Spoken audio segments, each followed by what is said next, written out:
мы снимаем репортаж выгуливания щук. Вон она, У вон она. нас на крючке килушечка, Сладенькая. ровненькая.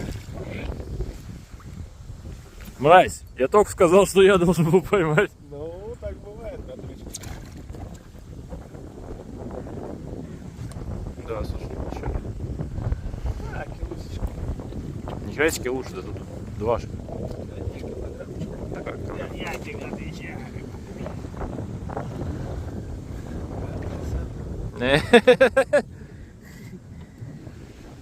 Вон, сладенькая, сладенькая. Передай привет родственникам.